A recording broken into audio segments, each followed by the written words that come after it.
प्रथमस्कन्धः अथ प्रथमोऽध्यायः। जन्माद्यस्य यतोऽन्वयात् इतरतश्चार्तेष्वभिज्ञस्वराट् तेने ब्रह्महृदाय आदिकवये मुह्यन्ति यत्सूरयः। तेजो वारिमृदाम् यथा विनिमयो यत्रत्र सर्गो मृषा धाम्ना स्वेन सदा निरस्तकुहकम् सत्यम् परम् धीमहि। धर्मः प्रोज्झितकैतवोऽत्र परमो निर्मत्सराणाम् सताम् वेद्यम् वास्तवम् अत्र वस्तु शिवदम् तापत्रयोन्मूलनम्। श्रीमद्भागवते महामुनिकृते किं वा परैरीश्वरः सद्यो हृद्यवरुध्यतेऽत्र कृतिभिः शुश्रूषुभिः तत्क्षणात् निगमकल्पतरोर्गलितम् फलम् शुकमुखात् अमृतद्रवसंयुतम् पिबत भागवतम् रसमादयम् मुहुरहो रसिका भुवि भावुकाः।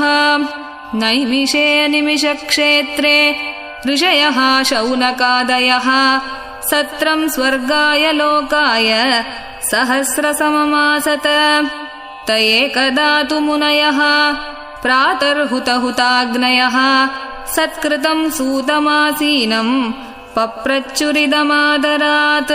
ऋषयवूचुः त्वया खलु पुराणानि सेतिहासानि चानघ आख्यातान्यप्यधीतानि धर्मशास्त्राणि यान्युत।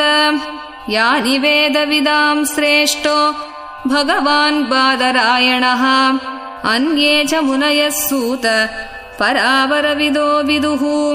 वेत्तत्त्वम् सौम्य तत्सर्वम् तत्त्वतस्तदनुग्रहात् ब्रूयुस्निग्धस्य शिष्यस्य गुरवो गुह्यमप्युत।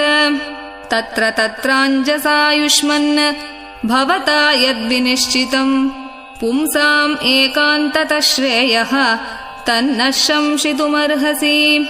प्रायेणाल्पायुषः सभ्य कलावस्मिन् युगे जनाः मन्दाः सुमन्दमतयो मन्दभाग्या ह्युपद्रुताः।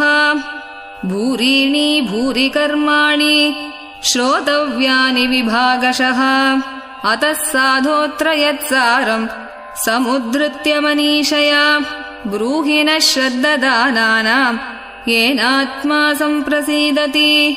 सूत जानासि भद्रम् ते भगवान् सात्वताम् पतिः देवक्याम् वसुदेवस्य जातो यस्य चिकीर्षया तन्नः शुश्रूषमाणानाम् अर्हस्यङ्गानुवर्णितुम् यस्यावतारो भूतानाम् क्षेमाय च भवाय च।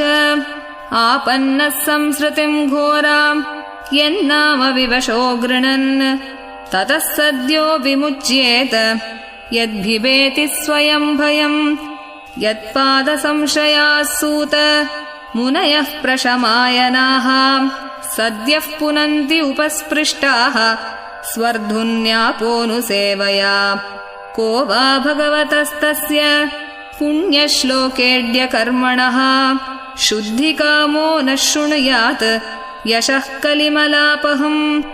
तस्य कर्माण्युदाराणि परिगीतानि सूरिभिः ब्रूहि नः श्रद्ददानानाम् लीलया ददतः कलाः।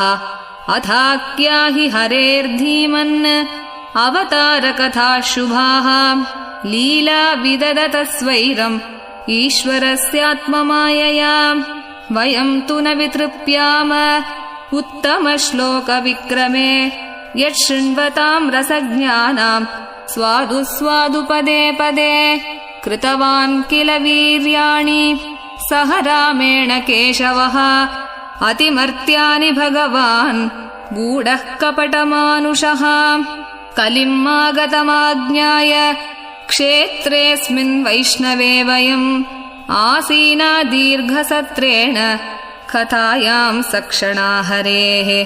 त्वम् नः सन्दर्शितो धात्रा दुस्तरम् निस्तितीर्षताम् कलिम् सत्त्वहरम् पुंसाम् कर्णधारैवार्णवम्।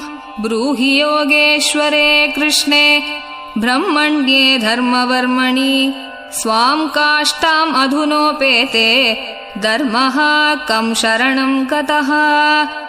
इति श्रीमद्भागवते महापुराणे पारमहंस्यां संहितायां प्रथमस्कन्धे प्रथमोऽध्यायः।